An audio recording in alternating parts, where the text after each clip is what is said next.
A plan to charge San Diegans for every mile they drive is presented to the SANDAG Board.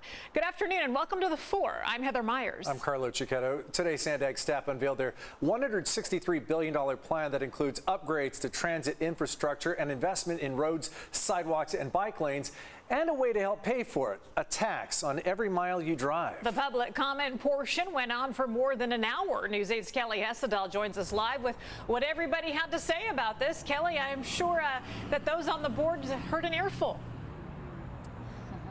Absolutely, Heather and Carlo, you know, there were people who had strong opinions on this issue on both sides. Some said, I pay enough to drive already as it is. I'm not going to pay any more. While others said, it's about time we have a plan like this. Take a listen to a little bit from both sides.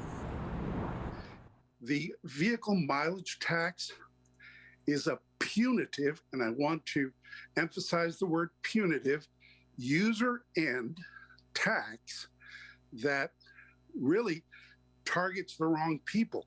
What if you have a job that you have to go to more than one job site? It's not possible. It's going to really hurt business. Small changes like fees of using the road, and I know those can still be punitive, are nothing compared to the kind of change that we will see with climate change that we are seeing. This is the radical change that we face right now. And if we don't get this tackled, we are going to be in the soup.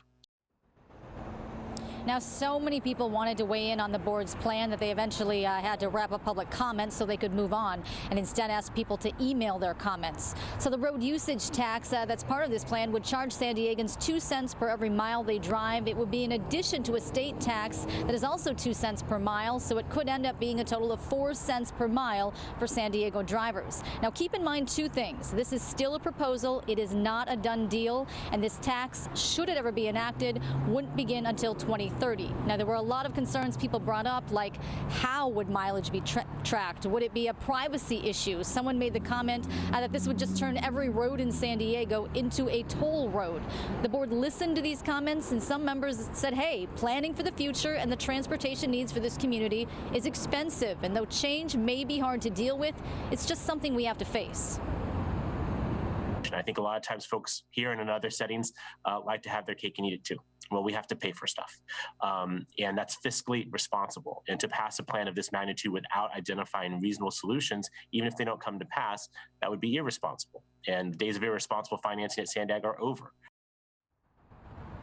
And Mayor Gloria went on to say, should this tax go forward, it would likely need an act of the legislature, or it would be need to take into voters. He went on to emphasize, you know, let's just be transparent about this going forward. Let's make sure we're keeping the public updated on what's happening with this plan. Heather and Carlo. Well, Kelly, were there any other ideas on the table right now as far as paying for future infrastructure besides this 4 cent per mile surcharge? Well, they talked about a half-cent sales tax as another form of revenue to help pay for this plan. But they also said, you know, instead of a mileage tax at all, there was one board member who said, why not just some sort of a county-wide tax for drivers that they pay yearly? His point was this idea of this mileage tax, this tracking of how much people are driving every month or every week or whatever it ends up being, is simply just too complicated. Now, overall, the board members seem to like what was in the plan. The big question is just how are they going to pay for it? Always the big question, especially with transportation issues. Kelly Hessedal reporting live. Thanks, Kelly.